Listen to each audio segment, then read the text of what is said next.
Amoureux de la physique, bonjour. Un autre exercice sur les spectres, mais plus spécifiquement sur les étoiles, les spectres des étoiles et surtout des profils spectraux qui sont un peu différents des autres exercices. Voilà, alors l'exercice nous propose deux profils spectrales de deux étoiles. D'accord, on nous dit que c'est compris entre 200 nanomètres et 1400 nanomètres, comme on peut le voir sur le schéma ici. Et on nous dit que le sommet de chaque cloche, courbe en cloche, indique la longueur d'onde à laquelle le rayonnement émis est le plus intense. On me demande en fait quelle est l'étoile qui rayonne le plus dans les courtes longueurs d'onde, en déduire celle dont le spectre contient le plus de lumière bleue, quelle est celle dont la température de surface est la plus haute, de justifier, et enfin d'identifier les deux étoiles d'après le tableau ci-dessous. Donc on nous donne deux étoiles, on nous donne sa couleur, la température, il faut que je définisse l'étoile 1 et l'étoile 2 parmi ces deux-là. Voilà. Commençons par les deux premières questions. Quelle est l'étoile qui rayonne le plus dans les courtes longueurs d'onde?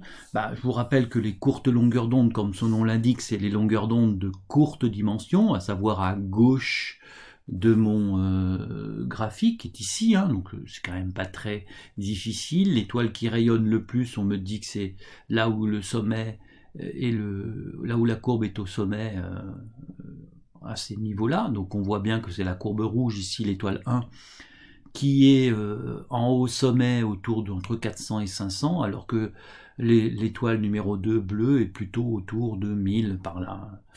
Son sommet est autour de 1000. Donc évidemment, l'étoile qui rayonne le plus dans les courtes longueurs d'onde, c'est l'étoile 1, dont le sommet de sa courbe a la valeur la plus petite en longueur d'onde. D'accord, on voit que c'est 450 ou 500, quoi, par là. Ok. En déduire celle dont le spectre contient le plus de lumière bleue.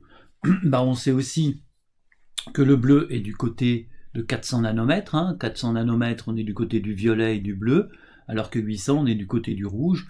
Donc ça va de soi, vu que la courbe rouge a un sommet du côté de 400-500, c'est elle qui aura le plus de bleu. C'est une évidence, on en déduit que le spectre contient le plus de bleu, c'est l'étoile 1.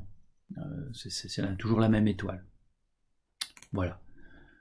Question 3, c'est quelle est celle dont la température de surface est la plus haute, justifiée. Alors, en fait, comme la lumière de l'étoile 1 va comporter beaucoup plus de lumière bleue, alors cette étoile va être plutôt de couleur justement bleue. On le voit qu'il y a beaucoup de bleu, même si à 600 on est déjà dans le rouge, donc on a un maximum ici dans le bleu, donc sa température de surface sera la plus haute, c'est évident, alors que là, on est plutôt un sommet dans le rouge, voire l'infrarouge, donc on va avoir une étoile qui sera beaucoup plus froide, qui sera plutôt teintée de rouge en fait. Donc l'étoile 1 sera de plus haute température de surface, elle sera sans doute d'une couleur plus proche du bleu, peut-être du blanc ou du bleu. Justement, la question 4 me dit, voilà, dans le tableau que l'on voit ici, on a Canopus et Antares, c'est ces deux étoiles, et on me donne les températures et les couleurs de ces deux étoiles. Bon, ça va avec ce que je viens de dire ici. L'étoile 2, on voit que on est plutôt du côté du rouge, donc ça visiblement sera Antares, c'est-à-dire l'étoile la moins chaude des deux, alors qu'ici, on a un sommet vers 400, 600, etc. Donc on est plutôt du côté du bleu, mais vous voyez qu'en fait le sommet est relativement plat entre 400 et 600, donc on a finalement, on regarde ici mon spectre, entre 400 qui est dans le violet et 600 qui est dans le début de l'orange, voilà.